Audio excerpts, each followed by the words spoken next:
So ito na nga mga boss, magandang umaga. So ito po yung Enervon C na serum.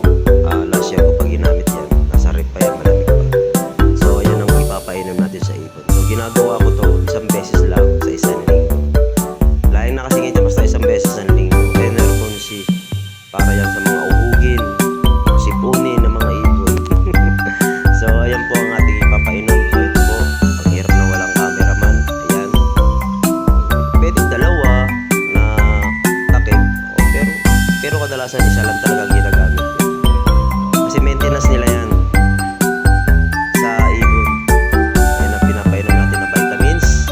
Napakahalaga po yan, Enervon C, baka naman. So ngayon, ito naman ay magtatakal tayo ng ating pagpapa para sa ibon habang wala pa yung mga ibon.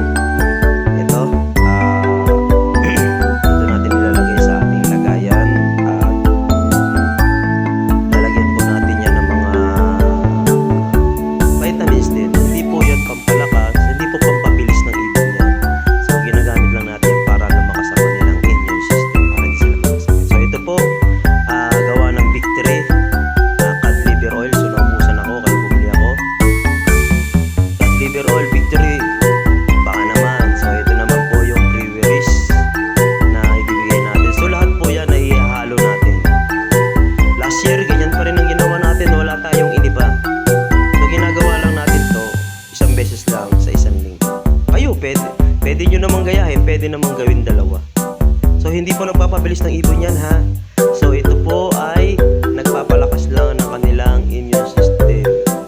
Okay, so ito yung cod liver oil, ilalagay natin yan. Ito po yung pang binder natin para kumapit yung mga ilalagay natin na mga pampalakas ng immune system nila.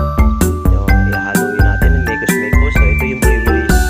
Ito breweries, ito po yung mga nasa muscle nila, yung mga ugat-ugat na naiipit.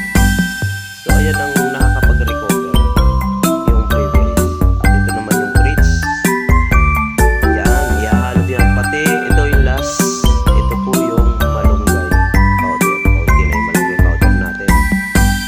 Ayan po ang ating imimekos-mekos dito sa inilagay natin sa patukan ng ating mga ibon. Hahaluin po natin na maigi yan para kumapit yung lahat ng mga ilalagay natin sa patukan. So ganyan lang ho, ginagawa natin isang beses lang sa isang linggo. So ngayon, habang wala pang mga ibon, maglinis muna tayo ng ating kulungan. So ganito po yung ginagawa natin araw-araw. Napakahirap talaga. Ayan, inilinis ko po talaga yan maigi para pag kumain sila, malinis.